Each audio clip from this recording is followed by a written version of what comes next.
Kapan orang mengetahui bahwa ini hak dan ini adalah batil? Kalau saya diam, kalian juga diam. Bagaimana mungkin orang akan mengetahui kebenaran tersebut?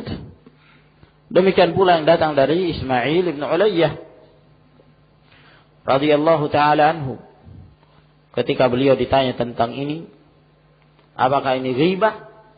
Maka beliau rahimahullah taala mengatakan, inna hadza amanatun wa laysa bighibah.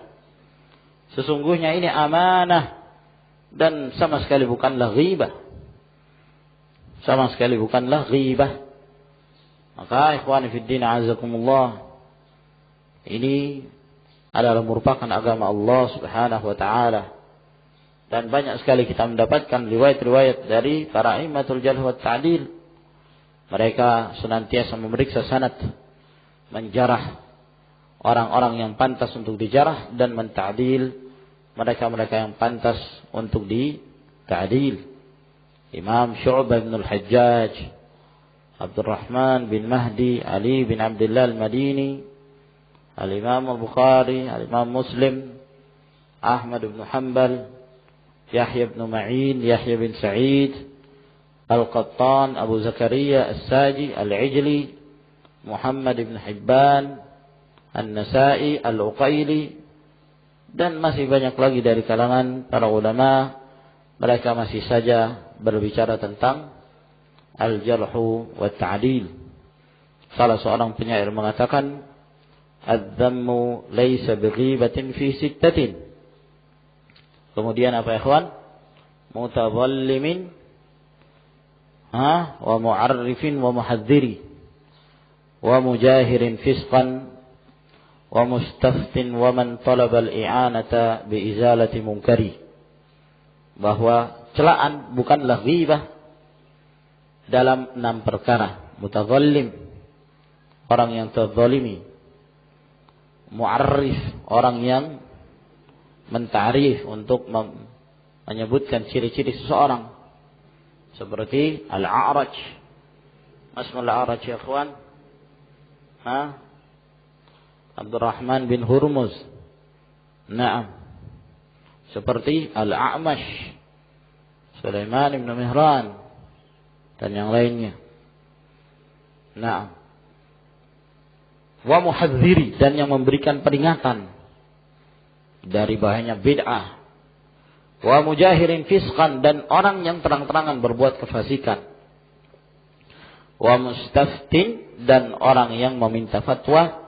Wa man talabal i'anata bi izalati munkari, dan barang siapa yang minta pertolongan untuk menghilangkan suatu kemungkaran.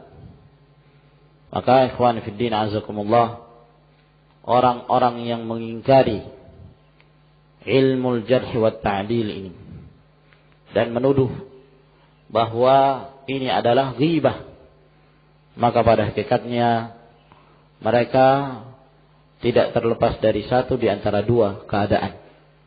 Yang pertama, mereka jahil. Mereka tidak mengetahui hakikat dari ilmu ini.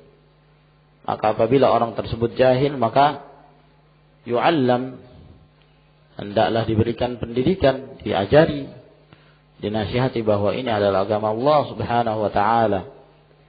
Kemudian kalau bukan dari jenis yang pertama, maka dia dari jenis yang kedua, yaitu sahibu hawa, ahlul hawa, ahlul bid'ah, yang mengikuti hawa nafsunya, yang tidak senang dengan sunnah Rasulullah sallallahu alaihi wasallam. Sehingga masih saja para ulama menjarah ashkhas alladzina yaliqu bihim ay yujrahu. Sepantasnya mereka itu untuk dijarah dari ahlul bid'ah. Masih saja Asy-Syaikh Abdul Aziz bin Baz menjarah sekian banyak dari ahlul bid'ah wal hawa. Asy-Syaikh Ibnu Utsaimin, Asy-Syaikh Al-Albani, Asy-Syaikh Rabi' bin Hadi Al-Madkhali hafizahullah ta'ala wa atala umrahu, di mana Syekh Rabi' rahimahullah ta'ala hafizahullah ta'ala, beliaulah yang di zaman ini sebagai pembawa bendera al-jarh wa ta'dil, dan itu telah direkomendasi oleh para ulama Di antaranya Syekh Al-Albani rahimahullah ta'ala, bahwa suatu gelar yang pantas diberikan kepada beliau rahimahullah, bahwa beliau adalah hamilu liwa'il jarh wa ta'dil, pembawa bendera al-jarh wa ta'dil. Beliau senantiasa menjarah orang-orang yang pantas untuk dijarah. Wala yakhafu fillahi lawmata la'im. Beliau tidak takut dengan adanya celaan-celaan, dan beliau melakukan itu semata-mata karena Allah Subhanahu wa ta'ala. Walaupun ahlul fitan, mereka senantiasa menyebarkan fitnah dan menjelek-jelekkan Asy-Syaikh Rabi' rahimahullahu ta'ala. Al-jarhu ta'rifuhu aqsamuhu maratibuhu syurutu qabulih. Jarah, definisinya, pembagian-pembagiannya, tingkatan-tingkatannya, syarat-syarat diterimanya. Al-jarhu huwa an yadhkura ar-rawi bima yujibu radda riwayatihi min itsbati sifati raddin aw nafsi sifati qabulin. Yang dimaksud dengan jarah adalah seorang perawi menyebutkan sesuatu yang mengharuskan ditolak riwayatnya. Mengharuskan ditolak riwayatnya, atau yang menyebabkan ditolaknya riwayatnya, karena ditetapkannya sifat radd. Ditetapkannya bahwa orang ini telah lengket padanya salah satu dari sifat yang menyebabkan ditolaknya hadis, seperti kadzdzab misalnya, ataukah fulan munkarul hadis, nah, atau fulan matruk tarakahun nas, nah, atau fulan la yadri ma yakhruju min ra'sih, dia tidak tahu apa yang keluar dari kepalanya. Ini ungkapan yang biasa disebutkan oleh Ibnu Hibban rahimahullah ta'ala. Kalau orang itu mughaffal, kata beliau, fulan la yadri ma yakhruju min ra'sih, dia tidak tahu apa yang keluar dari kepalanya. Nah, kita tidak merupakan pendusta kelas kakap di zaman ini yang sudah mati. Siapa itu? Banjari? Zaini Dahlan? Abdul Ghani? Jaini apa Zaini? Zaini ya akhi. Cuman orang Banjar seperti orang Sunda. Za dibaca ja. Nah.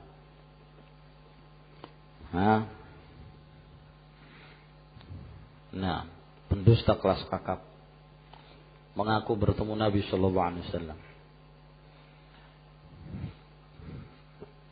Au fasiqun, au dha'ifun, au laysa bi thiqatin, au la yu'tabar, tidak teranggap. Au la yuktabu hadithuhu, atau tidak ditulis hadisnya. Nah, belum ya. Min itsbati sifati raddin au nafsi sifati qabulin, atau menafikan sifat diterimanya riwayatnya. Ya. Mithlu ayyuqal, misalnya dikatakan fulan kadzdzab. Nah, ini sudah tetap padanya sifatur radd. Ya. Sudah tetap padanya sifat raddun. Kadzdzab. Atau si fulan yakdzib, si fulan berdusta. Nah, cuman kata-kata al-kadzib ini perlu diperhatikan dalam hal penggunaan istilah sebagian dari para ulama al-jarh wa ta'dil ketika mereka menyebutkan lafaz yakdzib atau kadzaba fulan. Ya, perlu diperhatikan. Sebab terkadang yang mereka maksudkan dengan kata kadzib bukan seseorang yang memberitakan suatu yang menyelisih waqi' dengan sengaja. Ya, kalau istilah secara umum dalam bahasa Arab, kadzib itu adalah seorang yang berdusta dengan sengaja.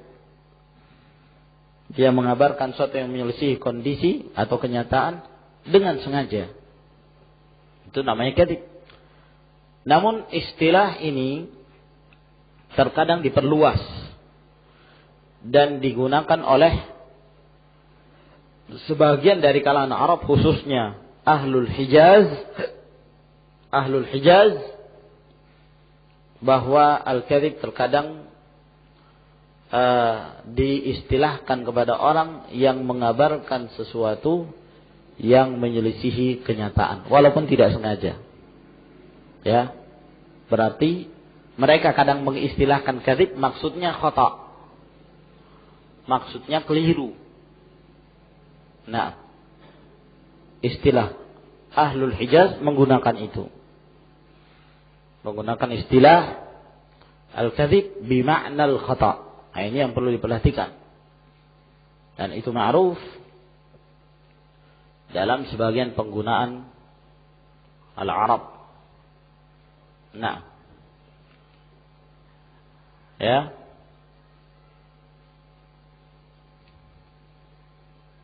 Seperti misalnya hadis Nabi sallallahu alaihi wasallam dalam hadis yang diriwayatkan oleh Imam Muslim.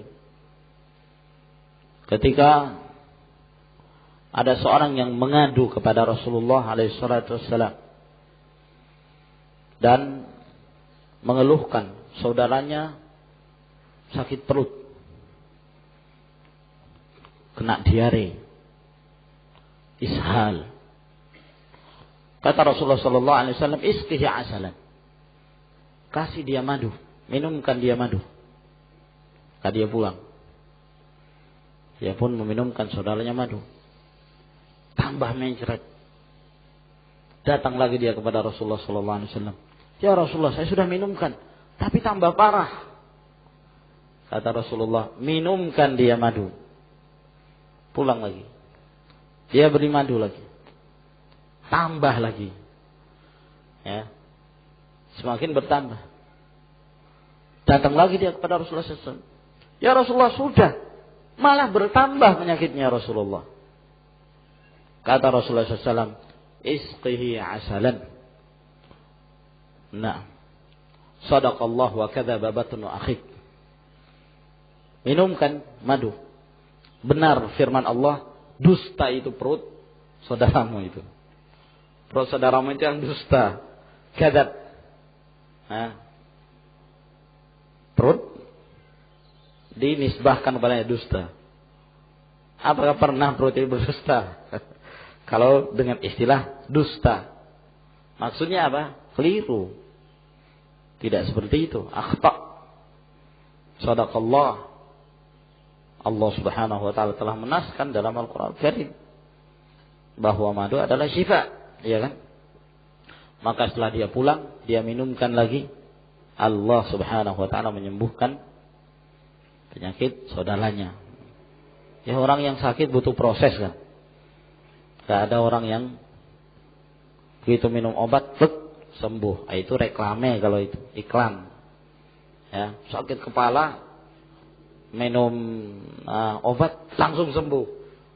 Enggak ada yang seperti itu. Butuh proses, kesabaran. Nah, demikian pula Rasulullah SAW ketika membantah perkataan Abu Sanabil, beliau mengatakan kadzaba Abu Sanabil. Ini bermakna akhta.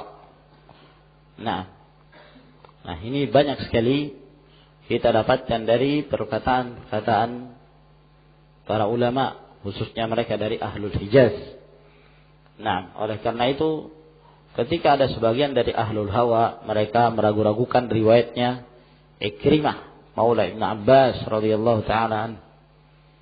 Nah, dengan alasan bahwa ada sebagian yang menuduh dusta. Sebagian para ulama menuduh dusta, padahal tidak benar. Dari sisi riwayat pun masih dipertanyakan. Kemudian dusta yang dimaksud adalah khata. Nah, au fasiqun au dha'ifun, au laysa bi thiqah, au la yu'tabar, tidak teranggap, au la yuktabu hadithuhu, atau tidak ditulis hadisnya. Nah, ini telah ditetapkan ada sifat radd, sifat ditolaknya, atau tidak adanya sifat qabul. Nah, ini belum dicontohkan di sini. Seperti misalnya kalau dikatakan si fulan majhul, si fulan majhul, ya, walaupun tidak ada sifat radd di situ, tapi dihilangkannya sifatul qabul, sifat diterimanya hadis itu. Nah, sehingga pada hakikatnya itu jarh. Atau si fulan mastur, atau si fulan la yu'raf,